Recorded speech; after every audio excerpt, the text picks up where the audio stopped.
You're watching Cartell TV and I'm Amelia. I reviewed the i30N just last year and it's already becoming a popular car. About 11,000 of the sporty hatch are sold globally and many people see it as the Golf GTI killer. I know that that's a pretty bold thing to say, but make sure you try the i30N before you voice your disbelief. You'll see that it's amazing. The car I have here today takes all of the best features from the i30N, ups a few, and then packs them in a fastback, more coupe design.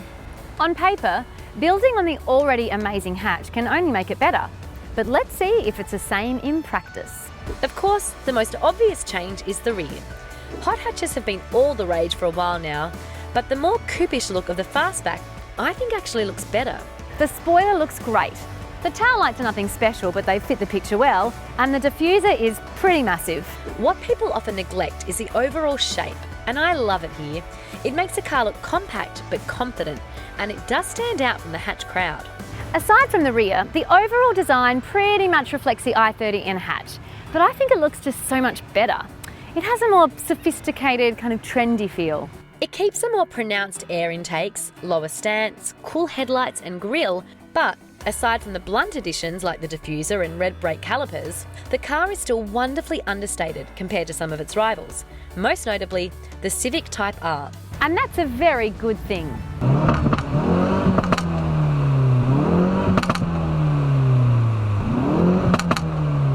The engine and gearbox combo are the same as the ones in the hatchback. The engine is a beefed up, heavy-duty and far more hardcore version of the 2-litre engine in the Sonata, with 202 kilowatts and 353 Newton-meters of torque, or 378 Newton-meters while in overboost. I've already covered most of the engine highlights last time I reviewed the i30N hatch, so make sure you check out my review of that for more details. I don't want to repeat myself too much, but the power build-up is even and next to immediate. The Sportback also keeps the same driving modes as the hatchback. LSD and rev matching for the manual are also here, and they are as awesome as they were before. Speaking of manual, I love that they opted it in for the fastback as well. It adds to that kind of old school driving feel, and it is very direct. Short throw of the shifter is wonderful and immediate, and rev matching in the N mode makes you feel even more in control. For those of you who can't or perhaps don't want to drive a manual, fear not. Hyundai have promised us an 8-speed automatic towards the end of the year, and that will come with a dual clutch gearbox. However, this manual, especially with rev matching, is so much fun to drive. I would still opt for the manual, even if the auto was offered right now. What is different is the suspension. The fastback is obviously aimed at being more civil, but still providing heaps of fun. The more civil part is reflected in a softer, more comfortable suspension setup, and this makes the i30 Fastback N even more of a Golf GTI killer. Why, you ask? Because if there is one reason why someone might opt for the Golf, it's the comfort. The i30N was noticeably more interesting to drive, so with the same engine and gearbox, similar driving dynamics and a bit calmer, the fastback fills that comfort hole that the GTI exploited. The one thing we noticed is that there is a bit more body roll than in the hatchback. Not too much, but there is some. This is, of course, due to the softer suspension setup, so that is expected.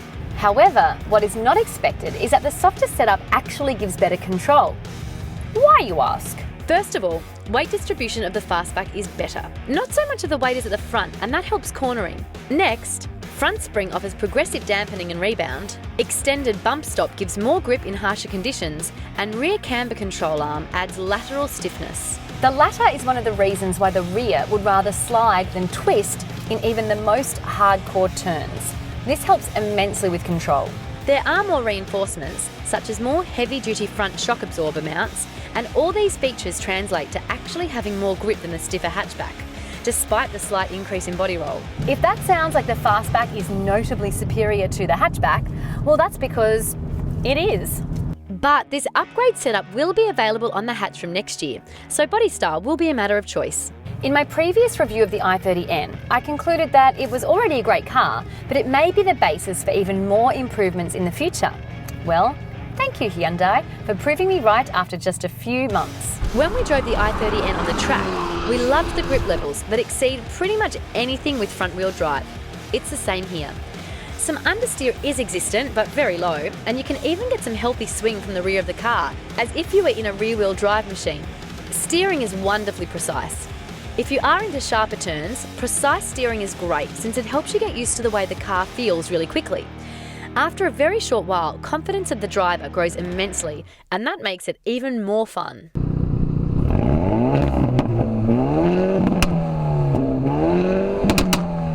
I love driving this car, but everything I've said so far relates to driving in the more hardcore conditions. So, what's it like in everyday use? Awesome again. The softer setup does bring noticeably more comfort on our roads, while turning is just as fun. Of course, if you put it in the N mode and take it out on the streets, you will lose all kidney stones. But that mode is for special purposes, and you have 4 more to choose from. Modes, that is, hopefully not kidney stones. What is also carried over from the hatchback is the LSD, configurable launch mode, and all the other electronic nannies that you could find in the shorter version. So in terms of driving, and this is what most buyers of this small beast will want to know, yes, the Fastback is actually better than the hatch. On the inside, it looks very much like the hatchback. Ergonomics are great, there is standard storage capacity, the touchscreen has maps, Apple CarPlay and Android Auto, the seats are wonderfully supportive and surprisingly comfortable. All familiar from the hatchback. Unfortunately, this does mean that some of the cheaper plastics are carried over. Now, this is neither unexpected nor too much of a problem, but had to bicker about something. In contrast, put your hands on something you will actually touch, like the steering wheel, and the materials are great. The weight and thickness are just right, and the relief surface of the multifunction controls makes them easy to distinguish from one another, even without looking. One thing that clearly separates the hatchback from the Fastback on the inside is the stitching. While the hatchback had a blue stitching, this one matches the front lip and calipers and is a warmer, sporty red stitching. The same colour is found on several other accents, such as side air vent surrounds. The front seats offer these little extenders. Now, these have been present on BMW luxury models for over 10 years now. And this is probably a good time to re-mention Albert Biermann. He was a BMW executive who worked on M Division and now heads up Hyundai's N Division, which is responsible for this car here. The rear seats are not as sporty, but they give enough room, especially for children. Normal size adults will have sufficient legroom and headroom. The boot is bigger in the Fastback version of the i30N with 436 litres of space, which adds 55 litres more than in the i30N. It definitely took my IKEA load the other day. As expected, it opens with the rear window, making access very easy. Now, the high-load lip is not ideal, but you'll survive.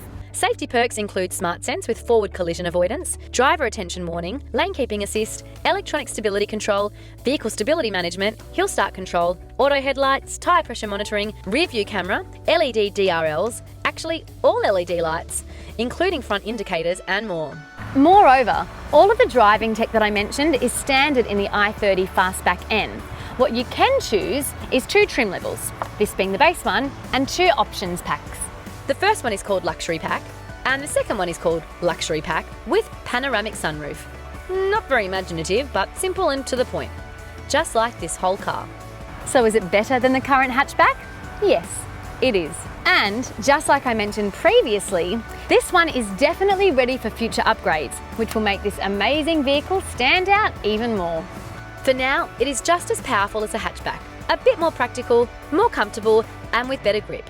Add to this the Hyundai 5-year warranty, great servicing network and support, and the i30 Fastback N becomes even more appealing. The Hyundai i30 Fastback N is a really good sports car and costs just under $42,000. For this kind of money, I really don't think there is any better option right now. As its market seems to broaden, the space for its competitors inevitably shrinks. If the rivals want to stay competitive within this price range, well, this means 2 things. 1, they have to up their game. And 2, we will be getting more hardcore hot hatches for less money. Thank you, Hyundai. And thank you for watching CarTell TV. Now, while we really love our jobs, it's not easy doing what we do. So show your support by subscribing below and following us on all social media channels. That's all of them. Handles below.